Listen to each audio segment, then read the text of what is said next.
And what is going on, YouTube? It is Jamie motherfucking Woods, and it is my first sports video on my sports channel, and I am excited. And today, guys, I'll be talking about a club that's near and dear to my heart, Manchester United. But yeah, alright, so here's the thing, guys. I think the best thing to start off with in terms of my sports channel and talking about Manchester United will be about the transfer window. So just letting y'all know, my sports channel will consist of many things. It will consist of football, American football, that is, football, which is considered soccer in America, possibly wrestling, possibly UFC. There's going to be a lot of cool things I'm going to try to do for this channel. But let's get to the video. So let's talk about the transfer window. So, alright, guys. So, I think Manchester United, this is probably one of the most important summers in recent memory for Manchester United, because right now we're in third place in the Premier League. And we're heading into the new season with all this momentum, and we need to keep up this momentum. And right now, this is why this transfer window, this summer right here, is probably one of the most crucial, one of the most important summers in Manchester United, in recent Manchester United history. Because if we don't capitalize on the transfer window and bringing in players that are going to improve us, we're fucking up. We're fumbling the bag. Because the thing is, right now, this team has potential to be a title competitor in the Premier League. And if we pick up good players, we might even compete for the Champions League next year. Because look at it this way, guys. Let's look at it this way. So, Real Madrid, yeah, Zidane's he's definitely improved that team. They're going to be one of the main competitors next year in the Champions League. Barcelona, they're about to be the next Milan. I'm playing around Barcelona fans. Barcelona are in a tricky situations right now, because the thing is, their players are getting older. They're getting rid of all their young players like Arthur and all these people. They're just in a fumble, in a tricky situation, and they need to bring in new players, and they're gonna have to rebuild the next couple of years, especially since Messi may not even come back after the 2021 season. I believe the 2020-2021 season he may not return to Barcelona. Those are rumors. I don't know how true it is. I saw on ESPN. We shall see. All right. So those are the two powerhouses in Spain. The only one we really got to worry about is Real. In Italy, Inter Milan, Juve, but these are teams that don't have good track records. I mean, besides Juve, but even then, Juve has been in how many finals, and they've lost all these finals in the last 10 years. So, and on top of that, Juve don't really quite scare me. Inter Milan is going to be a danger. Atalanta, I believe that's how you pronounce it. They have probably one of the best attacks and one of the best offenses in all of Europe at the moment. So those are a couple things we got to worry about. Then we're moving on to Germany. I think Bayern Munich might possibly be one of the best teams in Europe at the moment. So that's the team we got to worry about. Dortmund, we shall see. Then we're heading over to France. In France, we got PSG, but we already know they bottle it every fucking year. They always choke in the Champions League. And then in England, we got Man City, Liverpool, Chelsea, and us that are going to be competing next year. Chelsea is going to be a lot stronger. They got Havertz. Not Havertz, but they are going to get Havertz. They got Warner. They got Ziyech. They're thinking of getting a goalkeeper or defender. They're going to be much better next season. Man City is Man City. Liverpool is Liverpool. And then there's us, Man United. Right now, we picked up Bruno Fernandes, probably one of the best pickups we could ever pick up. We got Pogba. We got Harry Maguire, Wan-Bissaka. All these guys have definitely rejuvenated that defense and made it better. Say what you want, but we've conceded one of the fewest goals in all of Europe. We're up there with Liverpool and Real. Offensively, if we add a great right winger, which we're gonna get to, we're gonna talk about that. Our front three could possibly be the best front three in the world. I'm being dead serious. Our front three could be the best front three in the world. With Rashford at the left, Martial in the middle, and possibly even Greenwood rotating, and then a right winger, we can have the best and the youngest front three in the world. Better than Liverpool, better than any other team in the world. I'm not sure about PSG, because PSG, at the same time, PSG got Neymar, Mbappe, maybe Cardi, Angel Di Maria at the right, I don't know. But I think in terms of potential and how young this front three is going to be, definitely Manchester United. Alright, so let's get to it. I think this season we're only going to have realistically 2 to 3 signings, knowing how this team works. I think in order for us to be competitors in a make-believe world, I think 5 signings would be the best, 4 to 5. But knowing how Manchester United is, we only going to get 2 to 3. And we take forever to sign people. Like, just look at what happened last year with Wan-Bissaka and all these people. It took months for us to sign him. Bruno Fernandes, we were talking about him last summer. We didn't pick him up until like January. And that was only because people were trying to bomb fucking Ed Woodward's house. But anyways, let's get to it. So I think the first position we need to address is right wing. I think right wing has been a weakness of ours for a very, very long time since Sir Alex Ferguson retired. I don't think we've ever gotten to replace whoever was at that right winger position for a very long time. So I think that's something we have to work on. So I think obviously the best player for that position would be Jadon Sancho from Dortmund. And he's an Englishman. So and supposedly he's dying to come back to England. I think he's homesick. He's getting homesick of Germany. He wants to come back to England. And the reports are that he wants to come to Man United. Now, there are also reports that he may go to Man City, which is not, I wouldn't say it's that reliable. But he was in Man City before, by the way.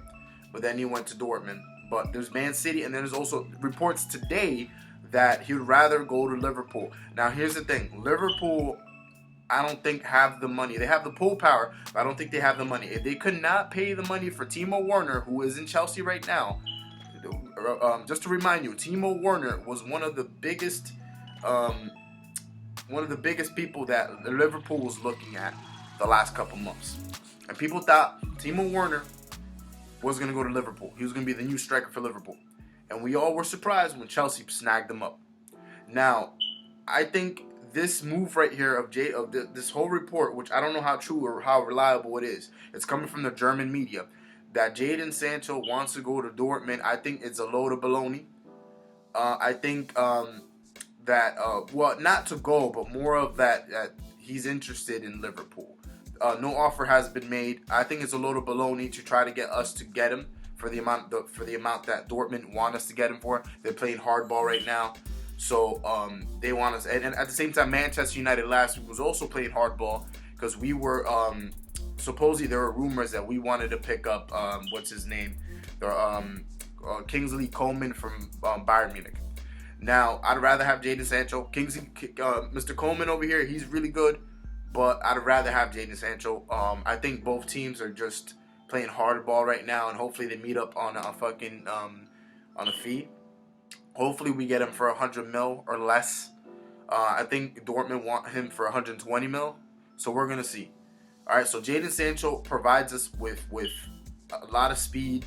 The guy he's been in Champions League. He's experienced in Champions League. He knows how it is to be in a big club. Borussia Dortmund is probably the second biggest club in all of Germany, and it is a club that attracts many young players that they groom up to become huge stars. I mean, for those of you who's saying that, just because he was good in Germany doesn't mean he'll be good in England. Look at Pulisic from fucking Chelsea. The guy is dominating right now. Usually, a lot of these players that come out of Borussia Dortmund end up doing good in teams. I think Jadon Sancho's no different. The man knows how he's played in the Premier League before. He knows how English football works. I think this guy's gonna do good.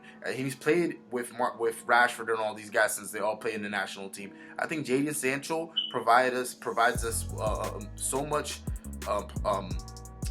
I think there's a lot more positives than negatives when it comes to signing Jadon Sancho. I think possibly with Rashford, Martial, and him, and then Greenwood in the mix, that's one of the best attacks in all of England, and possibly in all the world.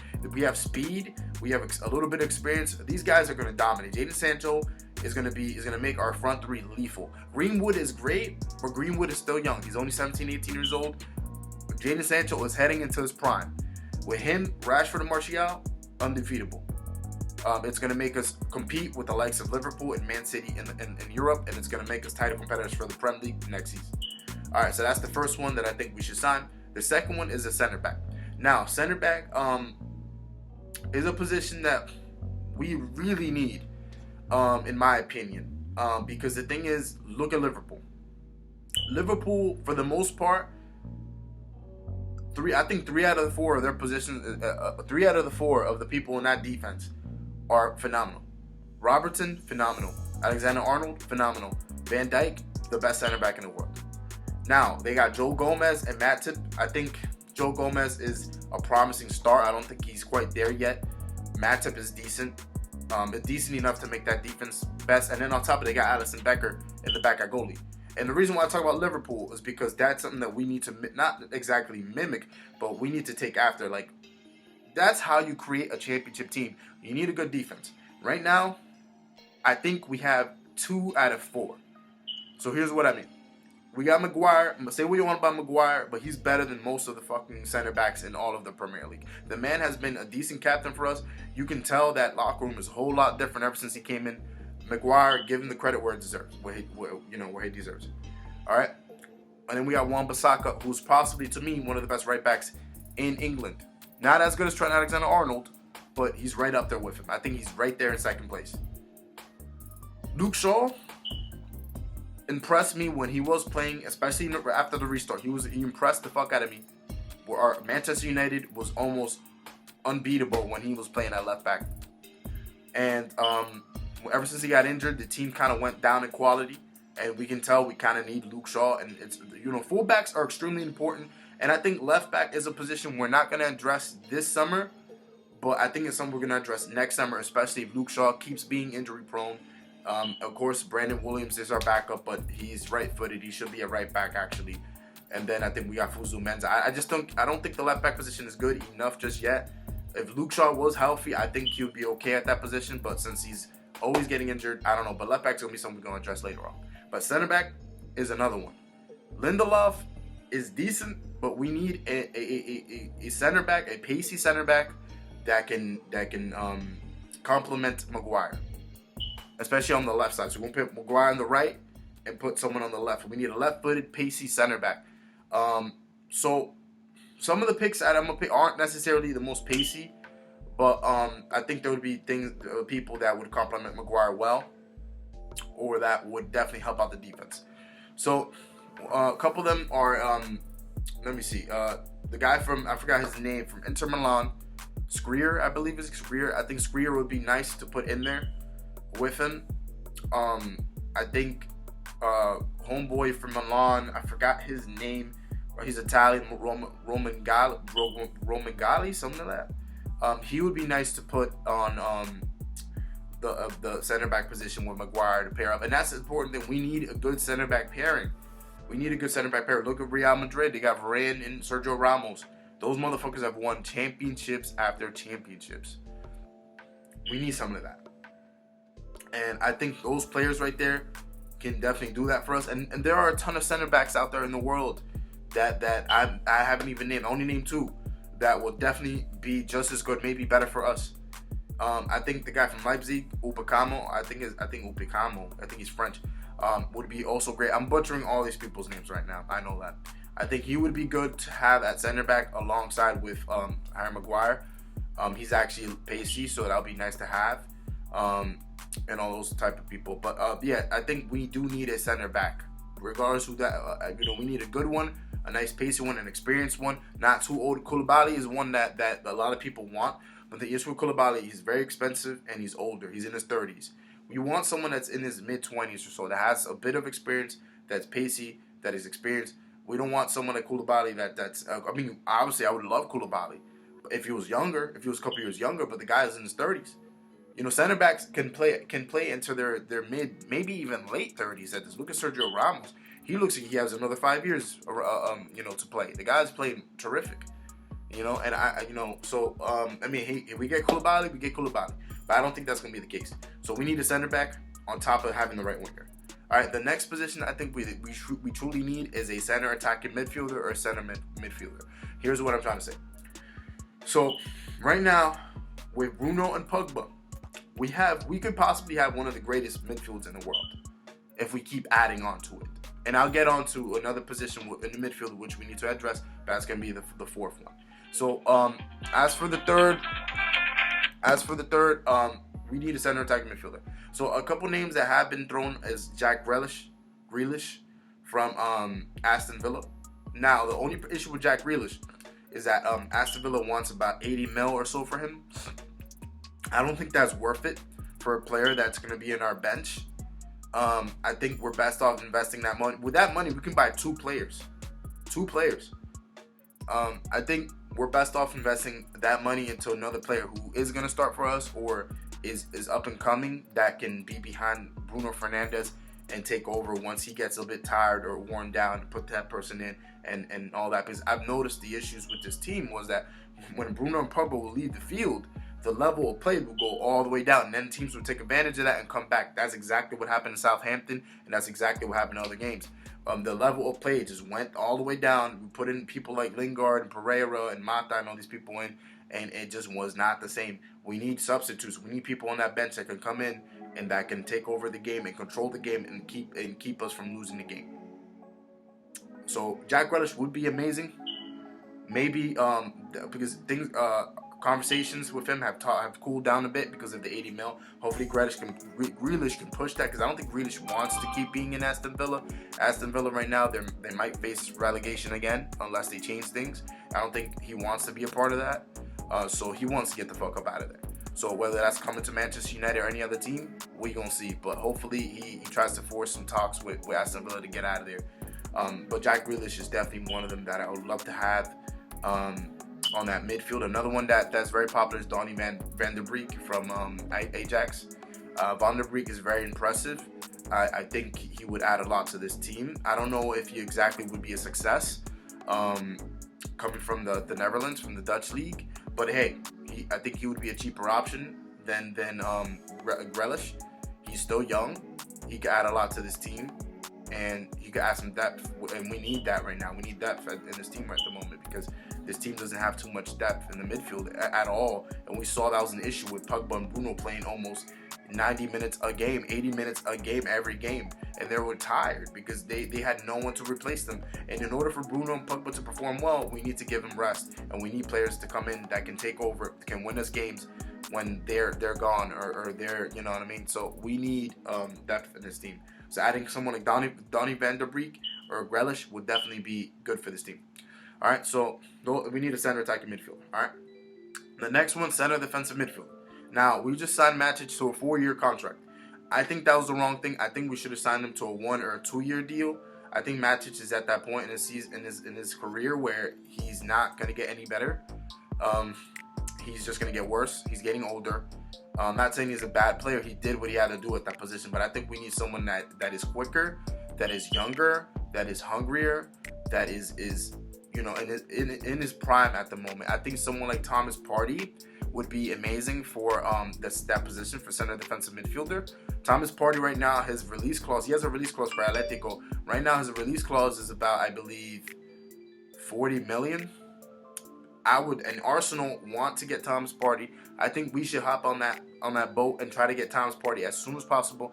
I think Thomas Partey is one of those players that can add a lot to this team. He's a great center defensive midfielder. We can have him in that position with Pogba and Bruno. I think having Bruno, Pogba, and him in the same midfield would be possibly one of the best midfields in the whole world. On top of having Sancho in that front three, which could be the best front three in the world. And then we add a center back on top of Maguire. That could be one of the best defenses in the world. If Luke Shaw can stay healthy and De Gea can stop side, we could have a great team. You know, so center defensive midfielder, Thomas fucking Partey. 40 million for release clause. Out of what I hear, I think he's a person we need to pick up for that position ASAP.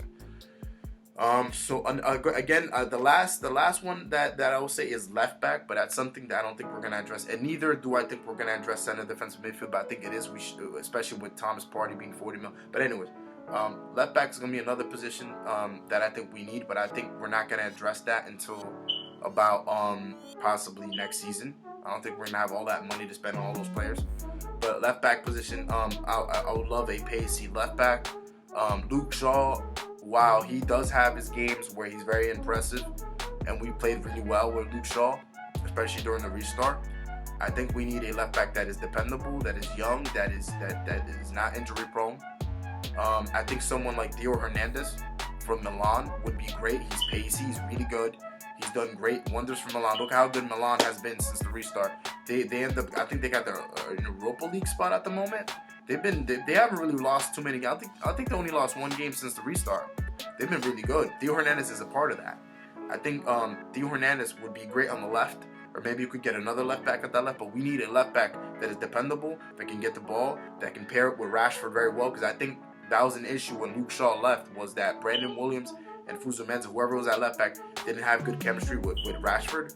And that's an issue. We need a left back that can really get that to Rashford, because Rashford, you can tell once Luke Shaw went out, Rashford wasn't doing as well anymore.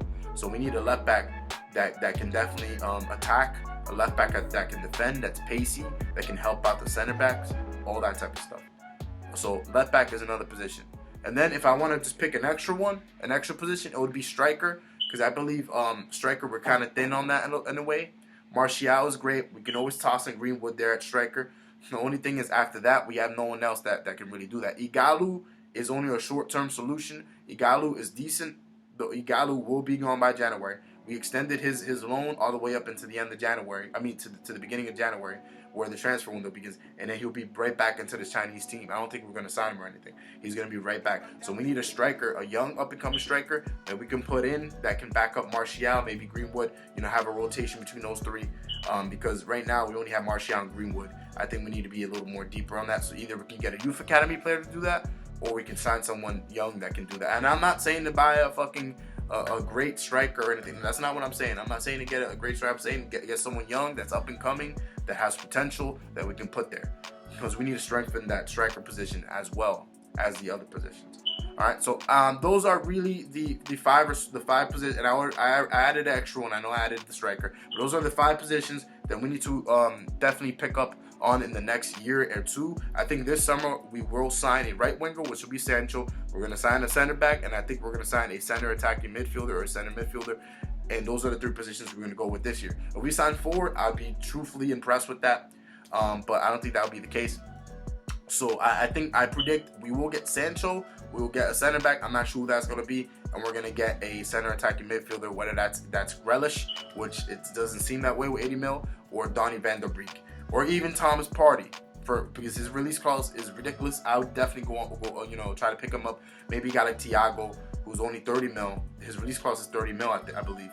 But yeah, we should pick up those type of players. All right. So that is the video for today, guys, and I'll see you another day. Thank you.